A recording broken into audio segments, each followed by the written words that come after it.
Morning, church family. I've come to you from Camp Caroline again today on Wednesday morning, and I'm still here with middle schoolers for their camp this week, and I want to share a couple things that we've been talking about together. But today I just want to let you know I'm in one of the classrooms that's just off of the gym.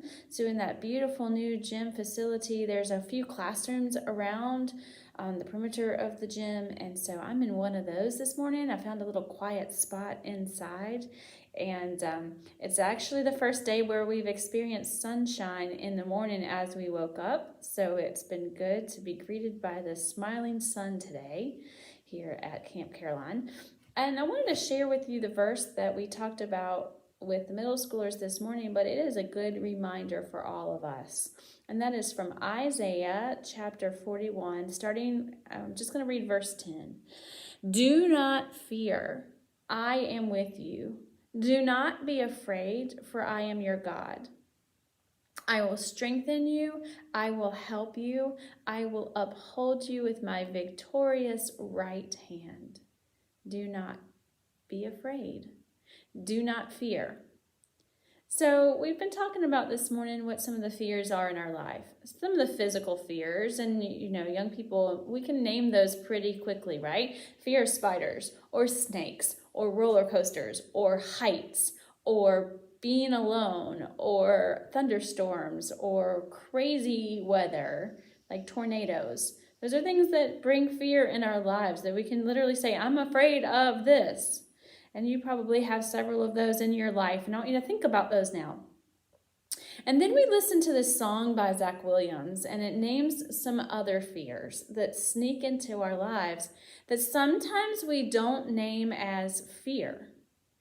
For instance, not being good enough, not being strong enough, not being beautiful enough, not being right, not having someone in your life, being alone. Any of those fears creep into your life? And yes, they're fears. And one of the things about that song that really was eye-opening to me was it names fear as a liar. Those fears are speaking lies into our lives. We are brave enough, we are strong enough, we are good enough, we are right, we are beautiful. All of those things we are, and we need to claim for ourselves because we are children of God. And it's the fear and the messages that come from other places that cause fear in our lives that say, oh, I don't know if I am good enough. I don't know if I am strong enough. I don't know if I can do it. And if we're not convinced by that alone and by that story alone, then we are going to look later with the middle schoolers, but I want to remind you of the story in Matthew when Jesus had sent his disciples on ahead of him so he could go up to the mountain and pray.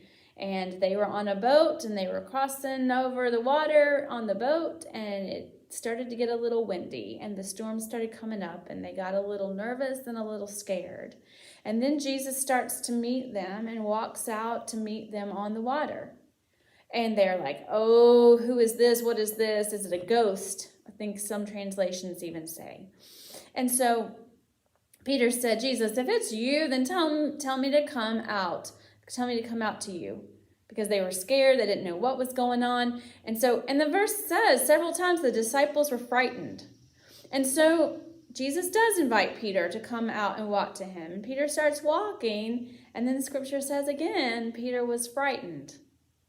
And so what happens when Peter became frightened, but then he needed someone. Then he needed Jesus to save him and pull him up.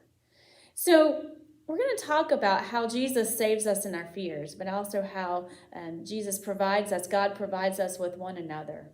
And children of God, we are children of God together, brothers and sisters, so that we can reach out our hand and help others get through their fears, so that we can reach out and save others as Jesus did.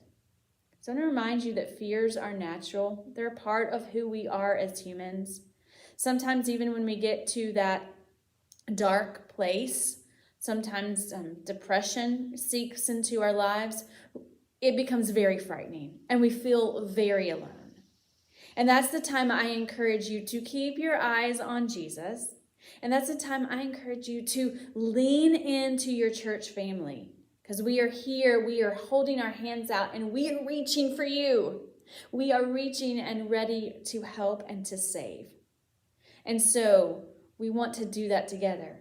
So as we continue to talk about living abundantly together, living abundantly and kind of shedding some of those fears that life brings us, those messages of fears that kind of find their ways into our brain. Remember that one of the ways that we can overcome those fears is to join other children of God and grab hands and save one another. So I can't wait to be back with you all just a couple more days, and we'll be back together. We'll be worshiping together this Sunday at 10:30 in our sanctuary. I'm going to share some more about this on Sunday morning in our worship service, so I can't wait to be with you. But I say farewell for now from Camp Caroline. It's been good to show you some new spots around the camp this week, and I hope that you're having a wonderful week. My prayers are with you.